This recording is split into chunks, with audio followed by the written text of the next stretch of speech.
Y estamos en este episodio de Marketing Activo conversando ahora con Eduardo Ribeiro Golin, más conocido como Eduardo Golin, ¿sí? Y viene del Ministerio de Turismo de Brasil, que aprovechando su visita por el SAGIC 2014 aquí en Quito, en el JW Marriott, estamos empezando una conversación muy importante que definitivamente marca un punto de quiebre el Brasil con tantos eventos internacionales que ya tuvo el uno, que no vamos a hacer la broma que les hicieron al empezar el panel, ¿no? Y vamos a hacer una entrevista preparada en 3 idiomas. Portoñol de principio, español, pero también inglés, también inglés. Y Eduardo, welcome you to Marketing Activo, and talking about World Cup as a platform to explore new branding for Brazil. From the Ministry of Tourism, what was the plan? What was the plan? How it worked it out? How many people you received? Like you received millions of people. Yeah.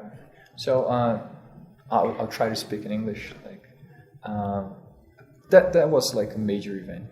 It's like an inflection point in the tourism of Brazil.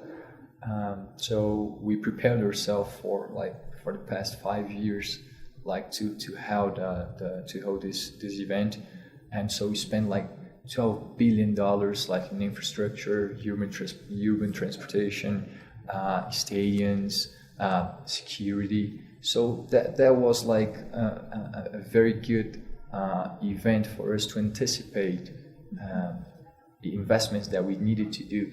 So we could like have creation of more than 1 million jobs during the World Cup. And like if you see like impact that it had on the economy, it's not like only a short-term impact. You have to see like these major events. You really need to see that on the long term, you know. But like let's talk about like the short term. We received more than 1 million international tourists.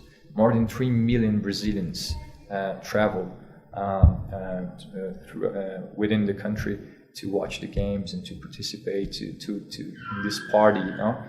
And in this 1 million people, international tourists that came to Brazil from 200 different nationalities, they visited more than 400 cities within Brazil. So not only the 12 cities that held the games, they hosted the games, but other 400 cities within Brazil. So this really represents like the rebranding of Brazil, not only in Rio, not only in São Paulo, but with the other cities that are like capacitated, trained, or competitive in attracting tourists in Brazil. If you see like most of the people that came to Brazil, they were from South America.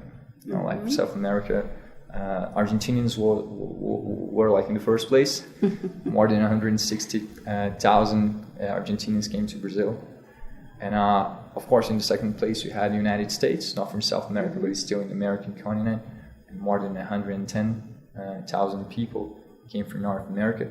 And then we have Chile, we have Colombia, and we have Mexico, like with 50,000 and 40,000 people that came. So this really rebranded ourselves because like 95% of the people that came here, they were satisfied. They approved the experience and the tourism within Brazil. And when you see like the 3 major points that the international tourists loved in Brazil, the first one is hospitality. We already knew that we were going to be good, and this was the samba. Yeah, the samba. All the women, of course. Yeah, too. So hospitality in the first place. Well, I was asking, you know, while the World Cup were taking place, first days, I was in Cannes in France, okay. And I was asking, you know, I was quite asking because I always ask because of my work. Yeah. And they were like, most of the guys will say, I want to go just because of the women. So I think that's quite a very attractive. Yeah, we didn't ask this. So we don't know. Like, this could be another. So you're lucky. Yeah, we have lots of beautiful people, men and women in Brazil. So maybe this another attraction. But it's like hospitality, the first place, culinary, the second place, and security. So, and like, if you really like analyze this topic specific, like security, this is like very often we are like seeing the news abroad, like and not only Brazil but the whole South America is seen like with a very bad perspective, and we could rebrand ourselves, could rebrand our image on this specific topic. So like we have more than 92%, I think it was 92% of approval of the public security. So if you check these numbers, you see that this was a major opportunity, not only for the short-term investments, but like if you see in the long term, like the rebranding and the opportunity that we have now to really retain these tourists, because like 95 to 96% they were interested in coming back, like. So this is a really opportunity for us to improve even more our tourism within Brazil. What do you think from the Minister of Tourism, of course, Eduardo, in Brazil, cities as Florianopolis, maybe, that is beautiful, and some other cities, you were saying 400 were visited during the World Cup. What would you say for 2016 with the games, with the Olympic Games? How you are preparing for that time 2 years from now? And it will be, do you think it will be visited as much as the World Cup? It's like different. the extended of territory. I mean. It's really different because like in the World Cup you had like 12 host cities. So in every region of Brazil, so you really concentrated some tourists in specific regions. So like if you see like the English ones, they were more in the north of Brazil. Like they were one of the biggest public that we have in the north of Brazil. And this will be different during the Olympic Games because it will be more concentrated within Rio de Janeiro. But this is an opportunity. This is really an opportunity. We are not expecting to receive as much as we received in the World Cup because World Cup is like the biggest. We expected to receive 600,000 and we received 1 million. For the Olympic Games, we were expecting like 480,000. Probably this number can change, and specifically because the change, the rebrand of our image, maybe we can even get more international tourists to Brazil during the Olympic Games. But this is true. The thing is, like, Florianopolis was the 15th city to be visited, and there was no game there. No. Another example, Foz do Iguaçu, it was like the 12th. So it was like even it received even more tourists than Manaus that received the games. So this is really important. It's not only Rio. What Brazil has to do is like a strategy to promote another cities within Brazil, because we know that a person that come from England, from France, even us. I mean, for us, it's quite long. Even in South America. It's not going to. The expectation is not only to go to Rio. You know, like 70% of all the international tourists that came to Brazil, they were in Rio. Like Rio was the most visited city. But like they were like another cities could attract, and we expect the same thing to be done during the Olympic Games. It's not going to be as much, in my opinion, as in the World Cup, because the World Cup. It was pulverized. Now you have like lots of host cities, but this will happen again.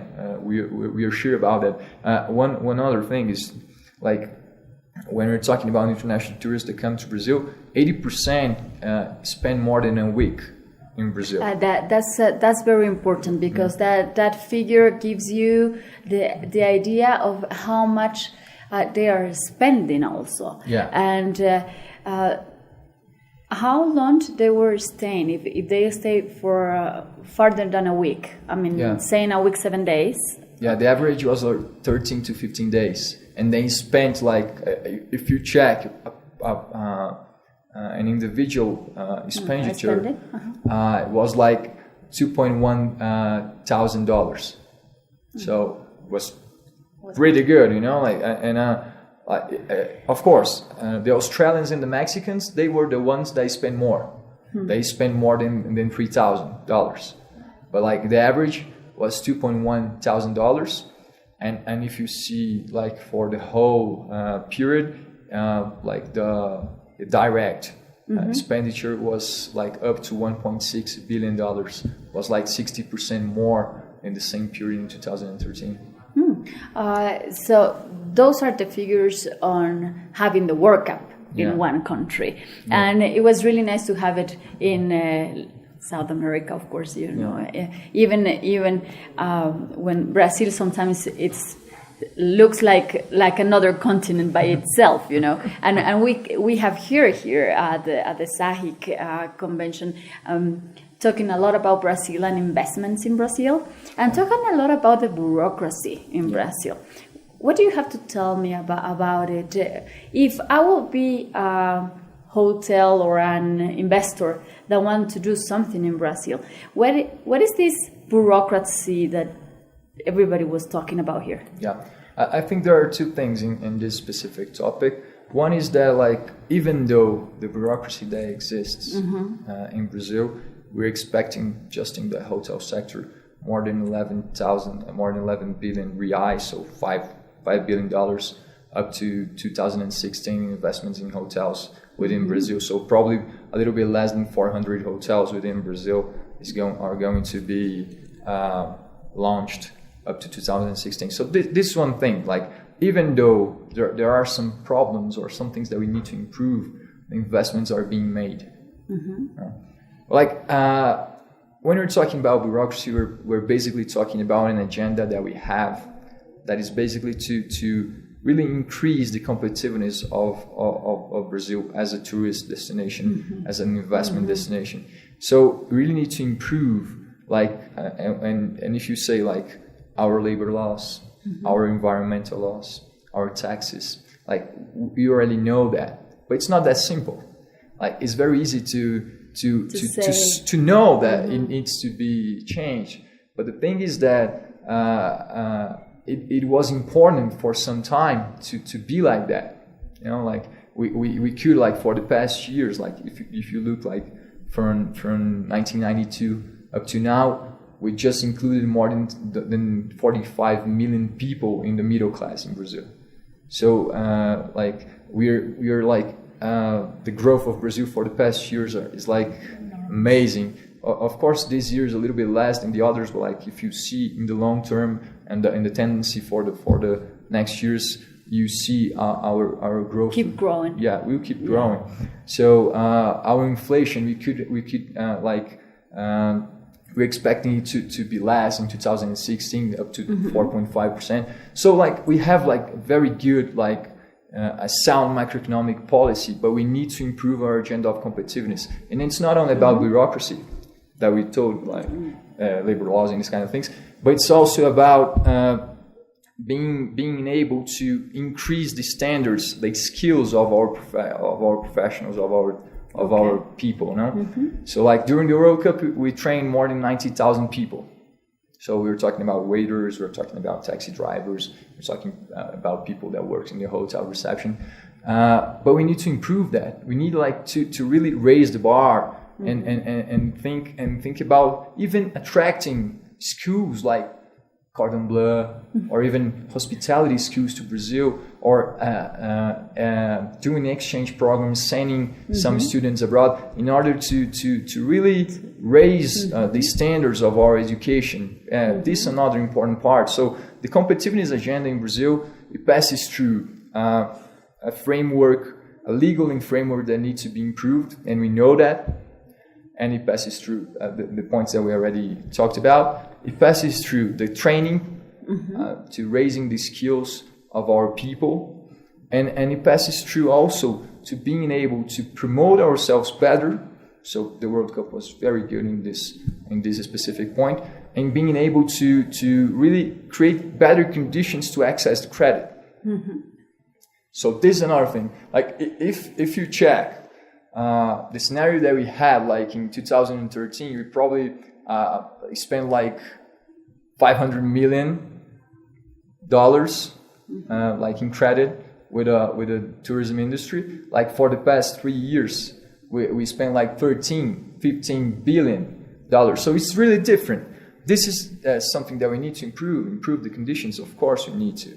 We know that we have like a path to do it, and we can be better than we are. But if you check like what we were and where we are right now, you see that Brazil is a really good place to invest in, and we are trying to do some changes in order to be better. What do you think, Eduardo, on Brazil from 2016 with the games, but after that?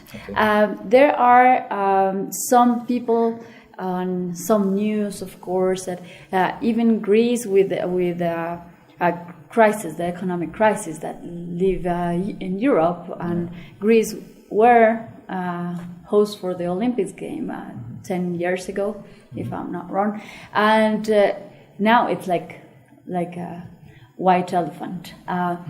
What do you think about it?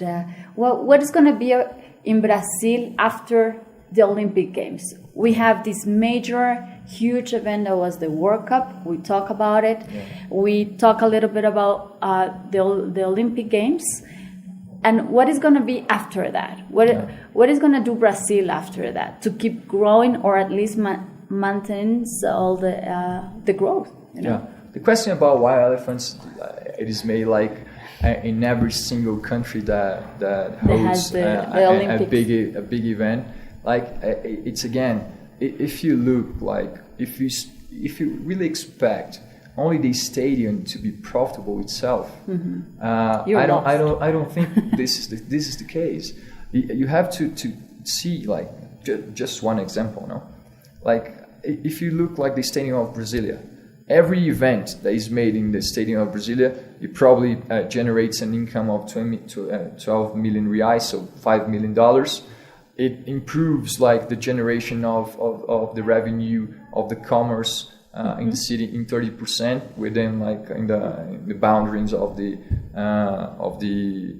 stadium. So you really need to think not only as a stadium, but as an instrument of catalyzing, like to generating more income and more employees, more employment within a specific city, within the country. So when you're thinking about after 2016, we have specific plans, like to 2016. I would say like one of our major plans for 2016 is being able to receive 7.9 million international tourists. Today, like last year, we received 6.5. We really think like up to 2022 to be the third economy in tourism in the whole world. Today we are the seventh. Like if you check the WTTC, we receive like 7. You are in the seventh position. Yeah, we are in seventh position. Like in income, we are in the sixth in employment. Like because we employ like more than 3 million people. No? Like at WTTC, they say that the tourism sector in Brazil is like $77 billion a year. So this is like just some numbers. The same thing when we're thinking about the domestic tourism. Like we really think that we are able to increase and receive more passengers, domestic passengers, up to 250 million a year. So we have numbers. We are working on that. It's not that easy. It doesn't depend only on us. It depends in a whole external scenario. But we're trying to really be the place and where tourism is a priority, and an investor can come in and can invest securely, and to attract tourists like from different regions and specifically in South America. Asking about that and being the last question, Eduardo, let us know from where are the most visited, where are they from? All the visitors. I mean, all the visitors? Would be Argentina for being next to it. I don't know. Will be United States. Will be because of the business. Where do you have the first market? What is the first market for Brazil? Yeah, today, it's really, when you think about the World Cup is one thing. Yeah, exactly. And when you think about without the World Cup is another thing.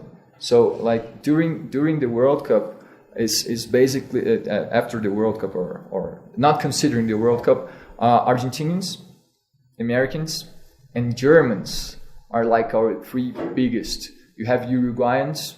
They are one of the most the current, the most current visitors. So this I would say that there are the four major countries that send visitors to Brazil. Yeah. What about Ecuadorians? We are here. Let me know about Ecuadorians. We're here. Come on. we are here just to do it, just to create this relationship, not to foster its relationship, and not only Ecuadorians going to Brazil, but also Brazilians come to Ecuador, that's another thing, Brazil is a very huge market, and we send lots of tourists abroad, and they spend a lot of money. They spend a lot. If I tell you just about Florida. Last year, just 1.8 million Brazilians went to Florida.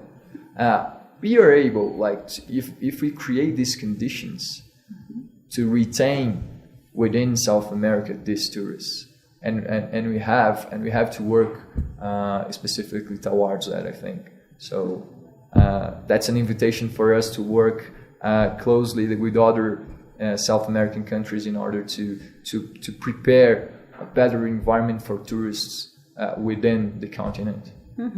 So that was the invitation to go to Brazil. Thanks, Eduardo. You have to speak Portuguese at least a little bit to invite Ecuadorians to go to Brazil. Come on. Okay, thank you very much. Obrigado a todos os equatorianos que puderam me ouvir. Eu conto com vocês na presença no Brasil, não só nas Olimpíadas de 2016, mas também aí para os próximos anos que a gente consiga realmente atrair vocês. É um país fantástico, o país está crescendo muito, o setor de turismo é sensacional, espero contar com vocês lá e mesma coisa trazendo brasileiros para cá. Muito obrigado. Con eso nos despedimos, gracias por acompañarnos en Marketing Activo, les esperamos en una próxima entrevista.